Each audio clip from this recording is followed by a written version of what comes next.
Aujourd'hui, je suis allée dans les agences PR pour aller récupérer des vêtements. Du coup, je vais vous montrer ce que j'ai pris. Parce que demain, j'ai un shoot avec Savannah. Et on avait une DA particulière. Du coup, je suis partie récupérer les vêtements aujourd'hui. Alors, j'ai pris une petite fourrure blanche comme ça. Avec... Alors ça, en fait, c'est une chemise. Il y a les manches juste ici. Moi, c'est sûr, ça va me faire comme une robe.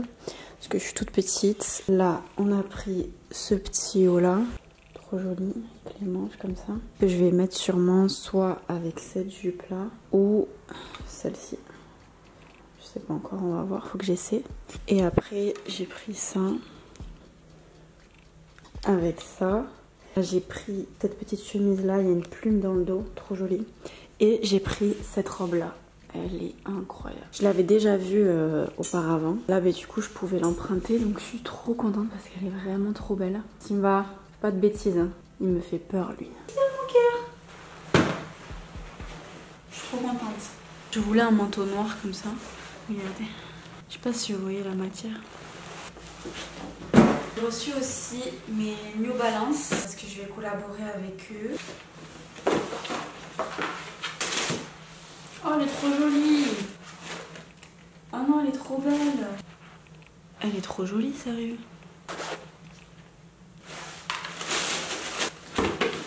Ok. Oh, mon bébé. Simba, c'est trop apeureux. Il a peur de tout. Regardez le manteau.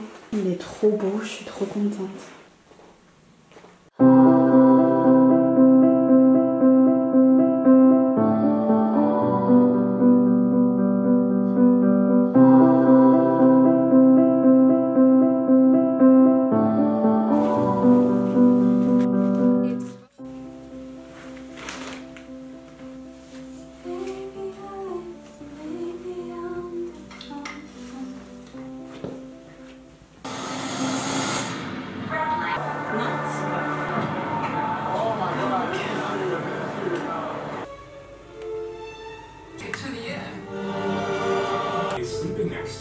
Who do I want to talk to?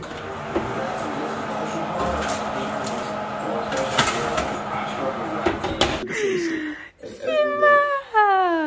And this is probably the reason why he do it. So you tell him, Simba. Oh, you want to have Simba. attention.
J'étais à l'événement, franchement c'était sympa, c'était cool. Il y avait Dinos et tout, et moi en vrai c'est un rappeur que j'écoute de ouf, donc c'était grave cool. Du coup là il est bientôt 23h. J'avoue je suis KO, je vais aller chercher mon copain et après je rentre à la maison. Mais non en vrai franchement c'était sympa.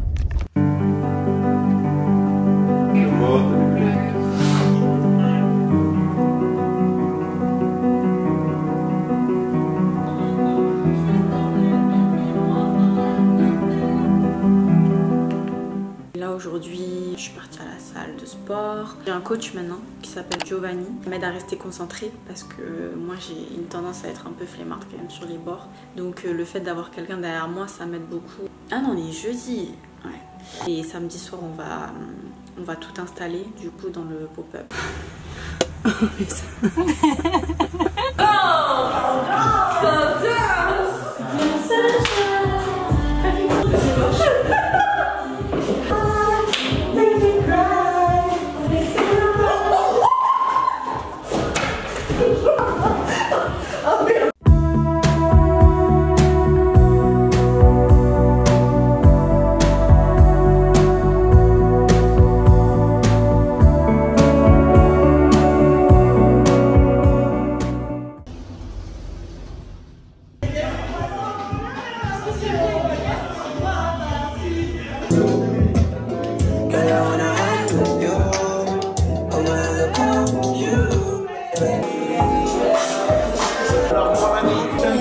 C'est moi Vincenzo, enchanté. Fanta Street Burger, sous l'effigie de Fanta Street événement, type d'événement, événement artistique et événement mode comme aujourd'hui. C'est un véritable plaisir de travailler avec l'équipe de Diol, avec Zoé, Marie-Anne et Valentina. Voilà, on est là pour passer un moment de détente, de partage, de socialité. En mangeant un burger.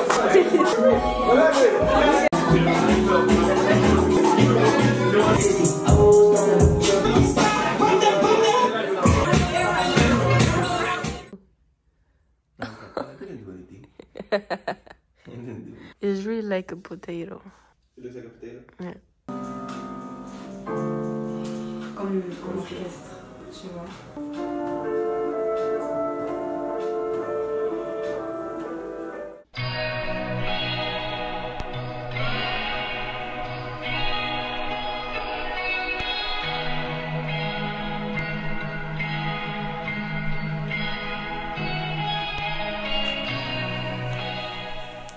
Cette année, j'ai pas fait de vlog. Je crois que c'était en février ou en mars, mais en tout cas voilà. Du coup, pendant toute l'année, j'ai pas vlogué. Déjà, l'année est passée extrêmement vite. Je me rappelle de janvier comme si c'était hier. Mais ça a été une année pour moi qui a été très instructive. Je sais pas si c'est parce que j'ai passé mes 25 ans cette année, mais en tout cas, j'ai l'impression que cette année, ça a été comme un nouveau cap dans ma vie. J'ai énormément grandi cette année. Je me suis rendu compte de tellement de choses.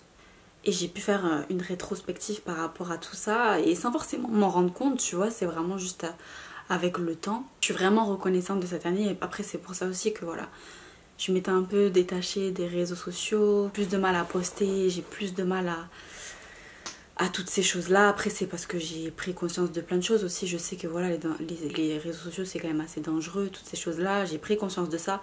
Et c'est des choses que j'avais pas forcément conscience auparavant, quand j'étais plus jeune. Non pas que je suis vieille maintenant, mais c'est vrai que je commence à vraiment grandir, quoi, être une jeune femme. Donc je prends beaucoup plus de recul avec les réseaux sociaux. Donc c'est pour ça que vous me voyez beaucoup moins active. J'ai perdu beaucoup de personnes par rapport à ça. Mais en vrai, c'est pas grave. Je vais pas dire que je m'en fiche parce que ça me touche de perdre un peu ce lien que j'avais avec les personnes qui me suivaient. Mais à la fois, les personnes qui me suivent vraiment depuis le début...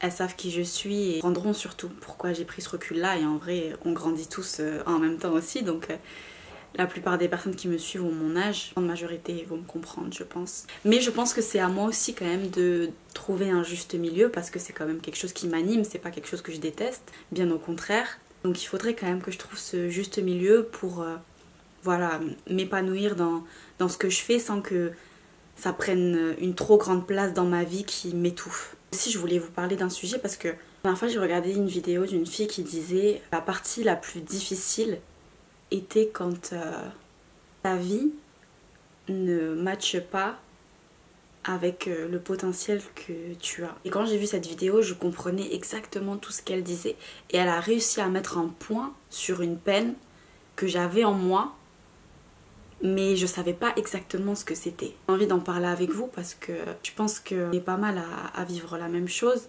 d'être conscient de nos capacités, de ce qu'on peut faire, de notre talent aussi, et même parfois de notre hargne, de toutes ces choses-là, de savoir que même auparavant on avait cette petite flamme en nous qui nous permettait d'acquérir nos rêves. Et petit à petit, en entrant dans la vie d'adulte, cette flamme tu la perds et elle s'éteint petit à petit. Personnellement ça me l'a fait. Je pense que ça le fait à beaucoup de personnes aussi parce qu'on se rend compte aussi de la réalité de la vie. C'est quelque chose qui me peine beaucoup. J'aimerais vraiment la retrouver. Je vais me forcer de travailler sur ça pour 2024. Surtout une question d'avoir peur du regard des autres. Et en fait à la finalité on a tous un peu peur du regard des autres et à la finalité personne ne fait rien. Je me dis je peux pas vivre comme ça dans une vie qui n'est pas la mienne en fait, qui ne correspond pas. Et c'est déjà un grand pas d'avoir pris conscience de ça. Le fait de se sentir bloqué, entre la vingtaine et la trentaine on se cherche tellement et il y a tellement de voies possibles, d'issues que parfois on s'y retrouve même pas. On se dit mais qu'est-ce que j'ai vraiment envie de faire dans ma vie? Je vous en parle pour que vous sachiez qu'en vrai on est tous dans le même bateau. J'ai beaucoup de personnes autour de moi avec qui justement j'ai parlé de ça et il y a tellement de personnes, vous vous imaginez même pas, hein, mais il y a tellement de personnes qui sont dans la même situation. Voilà. Là on est 3 jours avant Noël. J'ai hâte que du coup je vais partir à Amsterdam d'abord. On va le fêter là-bas avec sa famille. Ensuite après on va prendre un avion et on va aller dans le sud chez mon père pour fêter les fêtes. On va sûrement se revoir l'année prochaine. Du coup, rempli de détermination et de discipline surtout. Parce que parfois on peut manquer de motivation mais il faut toujours continuer. Voilà, c'est comme ça qu'on va y arriver les amis.